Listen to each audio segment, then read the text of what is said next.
আমাদের আজকের এই সমাবেশে উপস্থিত হয়েছেন। এতে প্রমাণ হয় ঈশ্বরগঞ্জের মাটি এবং মানুষ ইসলামকে কতটা বেশি ভালোবাসে।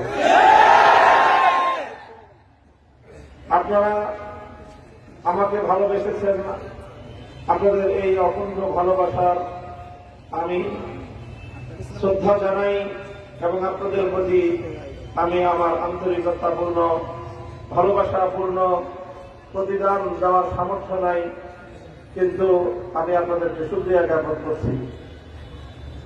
আপনাদের এই ভালোবাসা প্রকৃত অর্থে ইসলামের প্রতি ভালোবাসা,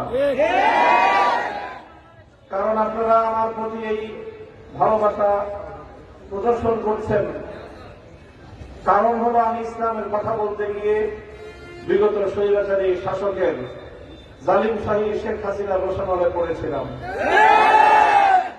শেখ হাসিনা এবং তার সরকার, শুধু আমি নই, আমার পূর্বাপর আরো অনেক সত্যপন্থী হকের কথা উচ্চারণ করার অপরাধে অনেকের কণ্ঠকে স্তব্ধ করে দেওয়ার চেষ্টা করেছে। বাংলাদেশের কিংবদন্তি মুফাসসিরে কোরআন আল্লামা দেলোয়ার হোসেন সাঈদী রাহিমাহুল্লাহকে শুধু কণ্ঠ স্তব্ধ করে দেয়নি, বরং এদেশের মানুষের বিশ্বাস হল পরিকল্পিতভাবে ষড়যন্ত্র করে তাকে হত্যা করা হয়েছে। এভাবে যখনই এদেশের মানুষ ইসলাম নিয়ে সামনে এগিয়ে যেতে চেয়েছে, তখনই তারা ইসলামের অগ্রযাত্রাকে প্রতিরোধ করার জন্য পেশি শক্তির প্রয়োগ করেছে।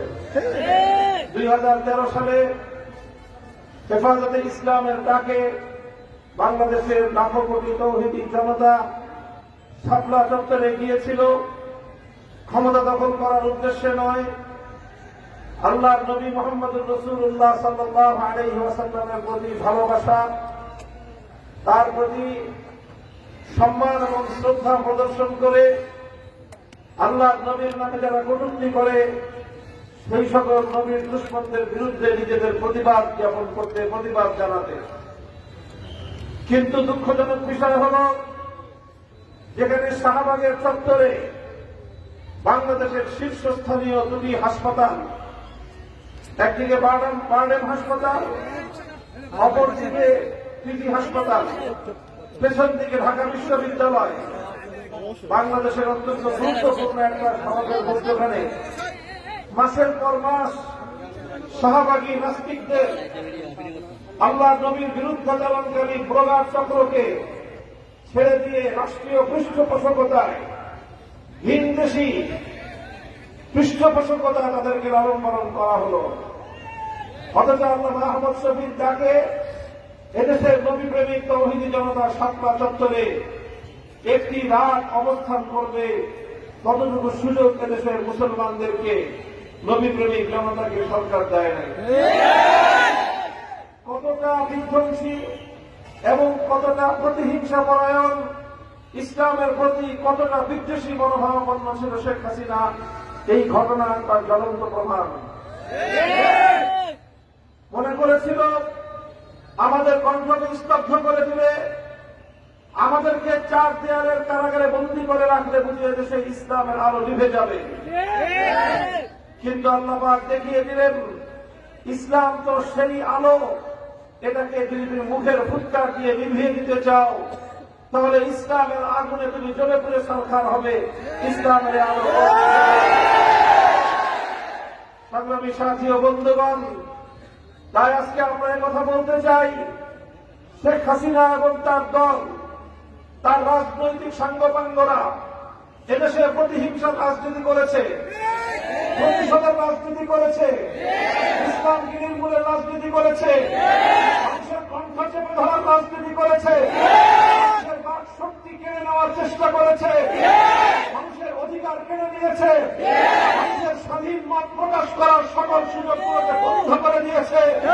আর এইভাবে এক অবরুদ্ধ বাংলাদেশ করে স্বাধীন বাংলাদেশের 18 কোটি মানুষকে পরাধীনতার শৃঙ্খলে আবদ্ধ করেছিল। 5ই আগস্টের বিপ্লবের মধ্য দিয়ে এদেশের মানুষ মুক্তি অর্জন করেছে, নতুন করে স্বাধীনতা অর্জন করেছে। বাংলাদেশ আজ মুক্ত এবং স্বাধীন। এই স্বাধীনতার এই এই সুবর্ণ সময়ে স্বাধীনতা আন্দোলনের জুলাই এবং আগস্ট বিপ্লবের সামনের সারির যে আমার প্রাণপ্রিয় ছাত্র জনতা, তাদেরকে আমি সতর্ক করতে চাই।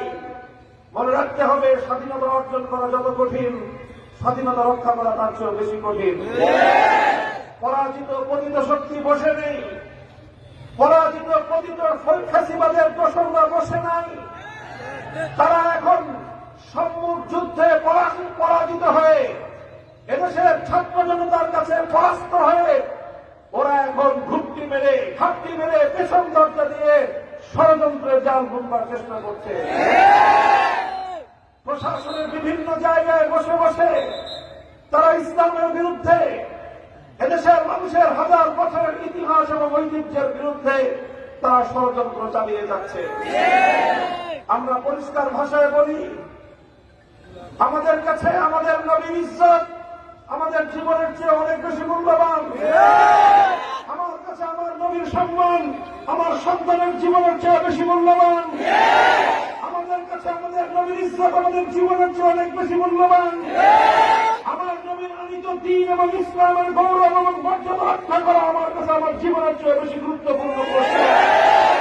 সুতরাং ইসলামের উপর যদি আঘাত হানবার কোন চেষ্টা করা হয়, পতিত ফ্যাসিবাদী স্বৈরাচারী জালিম শেখ হাসিনার দোসর এবং তার দালাল চক্র যারা বাংলাদেশে এখনো ঘাপটি মেরে বসে থেকে আবার ইসলামের বিরুদ্ধাচরণ করবার পায়তারা করছে, আমরা বাংলাদেশে তাদেরকে তাদের ষড়যন্ত্র বাস্তবায়নকে আমরা বরদাস্ত করব না।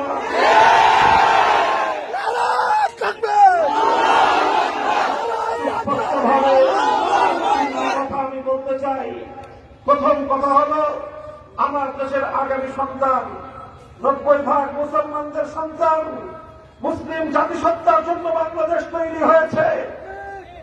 এদেশে সাম্প্রদায়িক সম্প্রীতি থাকবে, কিন্তু 90% মুসলমানদের মুসলিম জাতিসত্তা, বাংলাদেশি মুসলিম জাতিসত্তা, এটাকে অস্বীকার করে বাংলাদেশে কাউকে রাজনীতি করবার সুযোগ নেই।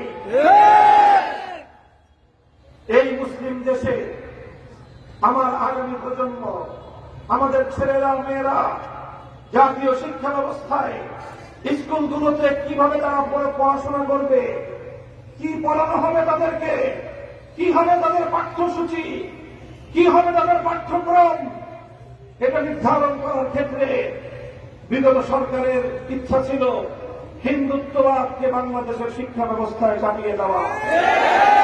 এদেশের মানুষ বুকের রক্ত দিয়ে হিন্দুত্ববাদকে প্রতিহত করেছে। নরেন্দ্র মোদীদের সেবা দাসে পরিণত করবার ষড়যন্ত্রকে রুখে দিয়েছে। বাংলাদেশকে অন্য আরেকটি দেশে অঙ্গরাজ্য বানাবার সেই স্বপ্নসার বাংলাদেশ কোনদিন পূরণ হতে দেবে না। কিন্তু হিন্দুত্ববাদের জায়গায় আবার সেই পতিত শক্তি ষড়যন্ত্র করে এখন নাস্তিক্যবাদ চাপিয়ে দেওয়ার পায়তারা চালাচ্ছে। আমরা বলতে চাই, আমার দেশের সন্তানেরা হিন্দুত্ববাদও দীক্ষিত হবে না, নাস্তিক্যবাদও এখানে সুযোগ পাবে না। অন্তর্বর্তীকালীন সরকারের কাছে সবিনয় অনুরোধ করব, নাস্তিক্যবাদ সহ পশ্চিমা অসভ্যতা, পশ্চিমা নগ্নতাকে বাংলাদেশে আমদানি করবার যে পায়তারা চালাচ্ছে, সেটাকে যদি আপনারা প্রশ্রয় দেন, তাহলে আপনাদেরকে যে আমরা সহযোগিতা করে যাচ্ছি এই ধারা আমরা অব্যাহত রাখতে পারব না। শিক্ষা কমিশন থেকে কুখ্যাত কামরুল হাসান মামুন এবং সামিনা লুৎফা সহ যারা সমকামিতাকে প্রমোট করে, এই সকল কুখ্যাত দেশ বিরোধী, সমাজ বিরোধী, সভ্যতা বিরোধী, স্বাধীনতা বিরোধী এই কুচক্রীদেরকে শিক্ষা কমিশন থেকে মাইনাস করে বাদ দিয়ে নতুন করে ইসলামী শিক্ষাবিদদেরকে অন্তর্ভুক্ত করে শিক্ষা কমিশন গঠন করতে হবে। বাংলাদেশে ম্যারিটাল রেপ নামে, বৈবাহিক ধর্ষণ নামে প্রত্যেকটা ঘরে ঘরে স্বামী স্ত্রীর মধ্যে দাম্পত্য কলহের আগুন জ্বালবার চেষ্টা চালাচ্ছেন আপনারা। জোরপূর্বক গর্ভধারণকে মানবতা বিরোধী অপরাধ আখ্যায়িত করে ঘরে ঘরে স্ত্রীদের উপর আল্লাহ প্রদত্ত স্বামীর অধিকার থেকে বঞ্চিত করে বাংলাদেশটাকে একটা নরকের আগুনে পরিণত করবার চেষ্টা করছেন। আর ট্রান্সজেন্ডার নামে সমকামিতাকে বাংলাদেশের শিক্ষা ব্যবস্থায় সুযোগ করে দিয়ে আমাদের আগামী প্রজন্মকে সমকামী অভিশপ্ত প্রজন্ম হিসেবে গড়ে তুলবার যে স্বপ্নসার, এদেশের আলেম সমাজ বেঁচে থাকতে সেই স্বপ্নসার পূরণ হবে না ইনশাআল্লাহ। আমরা পরিষ্কার ভাষায় বলি, শিক্ষা কমিশন বিষয়ক আমাদের এই কথা, এটা শুধু আমাদের ব্যক্তিগত বক্তব্য নয়, বাংলাদেশের 90% মুসলমানদের হৃদয়ের কথা। আল্লাহর নবীর বিরুদ্ধে কটূক্তিকারী ভারতের মহারাষ্ট্রের নীতিশ নারায়ণ এবং মহারাজ সহ পুরোহিত যারা আল্লাহর নবীর বিরুদ্ধে কটূক্তি করেছে, তাদের বিরুদ্ধে যদি ভারত সরকার কোন ব্যবস্থা গ্রহণ না করে, বাংলাদেশের সরকারকে বলব, ভারতের রাষ্ট্রদূতকে তলব করে তাদের বিরুদ্ধে প্রতিবাদ জ্ঞাপন করুন। ওরা আমার নবীকে গালাগালি করবে, আমার নবীকে কটূক্তি করবে, আর আপনারা ইলিশ রপ্তানি করবেন। এই খাতির আর এই প্রেম বাংলাদেশের মানুষ সহ্য করবে না। আমরা প্রয়োজনে না খেয়ে থাকবো, যদি আমাদের রপ্তানির অর্থের অভাব পড়ে এদেশের মানুষ ওইটা পাথর পাতবে, আল্লাহ নবীর ইজ্জতের প্রশ্নে কারো সঙ্গে অভ্যাস করতে আমরা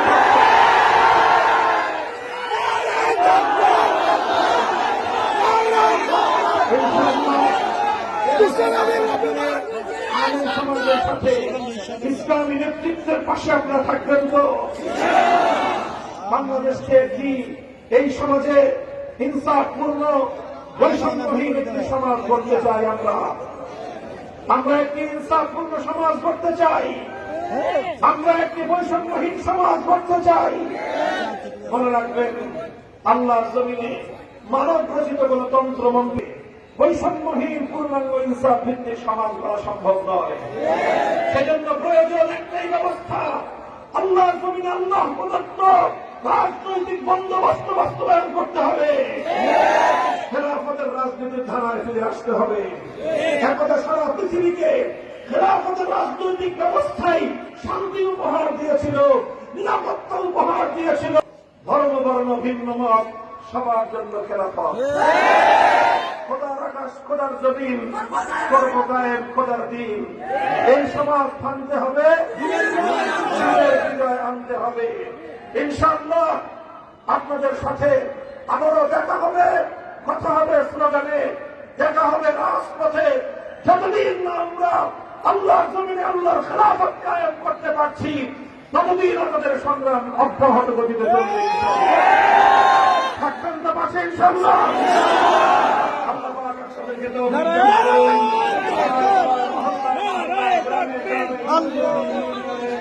বাংলাদেশ খেলাফত মজলিস, যুব মজলিস, ছাত্র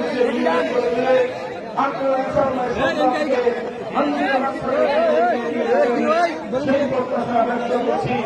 আলহামদুলিল্লাহ রাব্বিল আলামিন। বাংলাদেশ জিন্দাবাদ, বাংলাদেশ খেলাফত মজলিস জিন্দাবাদ। আসসালামু আলাইকুম ওয়া রাহমাতুল্লাহ।